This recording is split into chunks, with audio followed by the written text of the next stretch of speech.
সবাইকে শালোম। আজকে যে বিষয় বলতে যাচ্ছি তা হলো পুনরুত্থানের ভোর, ভয় থেকে বিশ্বাসের যাত্রা।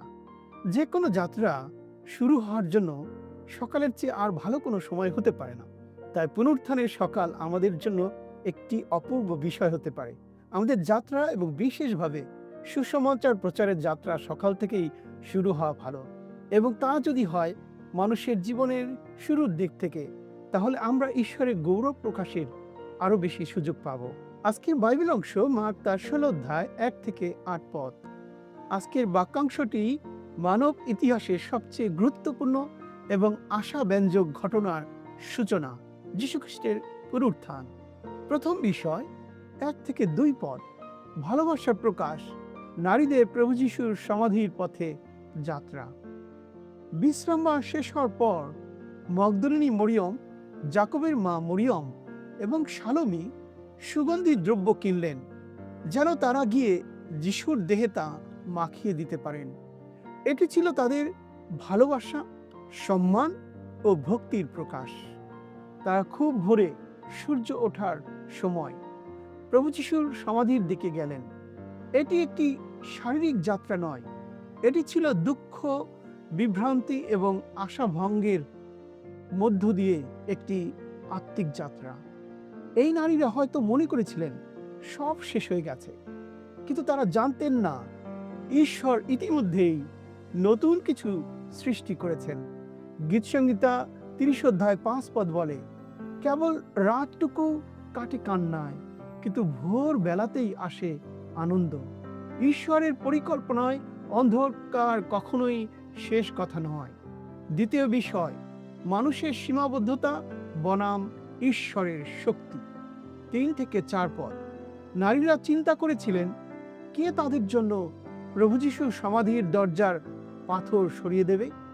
এটি ছিল একটি বাস্তব সমস্যা। পাথরটি ছিল অত্যন্ত বড় এবং ভারী, কিন্তু তারা যখন সেখানে পৌঁছালেন তারা দেখলেন পাথরটি ইতিমধ্যেই সরানো হয়েছে। এই দৃশ্য একটি গভীর আত্মিক সত্য প্রকাশ করে। যেখানে মানুষের শক্তি শেষ হয়, ঈশ্বরের শক্তি সেখানে শুরু হয়। যিশাইয়া 41 অধ্যায় 10 পদ বলে, ভয় করিও না, কারণ আমি তোমার সঙ্গে সঙ্গে আছি। ঈশ্বর আমাদের সামনে থাকা অসম্ভব পাথরগুলো সরিয়ে দিতে সক্ষম।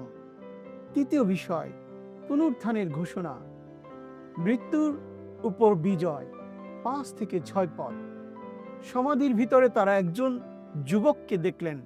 তিনি সাদা পোশাক পরেছিলেন। তিনি ছিলেন একজন স্বর্গদূত। তিনি বললেন, অবাক হয়েও না, নাসারতীয় যিশু যাকে ক্রুশে দেওয়া হয়েছিল তাকেই তোমরা খুঁজছ তো? তিনি এখানে নেই, তিনি জীবিত হয়ে উঠেছেন। এটি ছিল ইতিহাসের সবচেয়ে গুরুত্বপূর্ণ ঘোষণা। যীশুখ্রিস্ট মৃত্যু দ্বারা পরাজিত হননি, তিনি মৃত্যুকে পরাজিত করেছেন। প্রথম করিন্থীয় 15 অধ্যায় 55 পদ বলে, মৃত্যু জয়ে কবলিত হইল। মৃত্যু তোমার জয় কোথায়? মৃত্যু তোমার হুল কোথায়? পুনরুত্থান প্রমাণ করে যে প্রভু যীশু শুধু একজন শিক্ষক ছিলেন না, তিনি ছিলেন জীবন্ত প্রভু। চতুর্থ বিষয়, আশা ও পুনরুত্থানের বার্তা। 7 পদ। স্বর্গদূত নারীদের বললেন, কিন্তু তোমরা যাও, তাঁহার শিষ্যগণকে আর পিতরকে বলো, তিনি তোমাদের অগ্রে গালিলে যাইতেছেন। যেখানে তিনি তোমাদিকে বলিয়াছিলেন, সেইখানে তোমরা তাহাকে দেখিতে পাইবে। এখানে পিতরের নাম বিশেষভাবে উল্লেখ করা হয়েছে। কেন?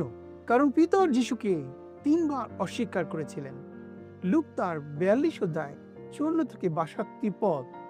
তিনি ভগ্ন, লজ্জিত এবং নিরাশ ছিলেন। কিন্তু যিশুর পুনরুত্থান শুধু বিজয়ের ঘোষণা নয়, এটি পুনরুত্থানের আহ্বান। এটি আমাদের শেখায় আমাদের ব্যর্থতা ঈশ্বরের শেষ কথা নয়। পঞ্চম বিষয়, ভয় থেকে বিশ্বাসের আহ্বান। 8 পদ। নারীরা ভয় ও বিস্ময়ে কাঁপতে কাঁপতে সমাধি থেকে বেরিয়ে এলেন।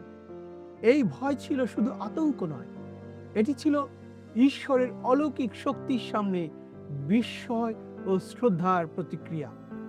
পুনরুত্থান মানুষের হৃদয়ে একটি সিদ্ধান্তের আহ্বান জানায়।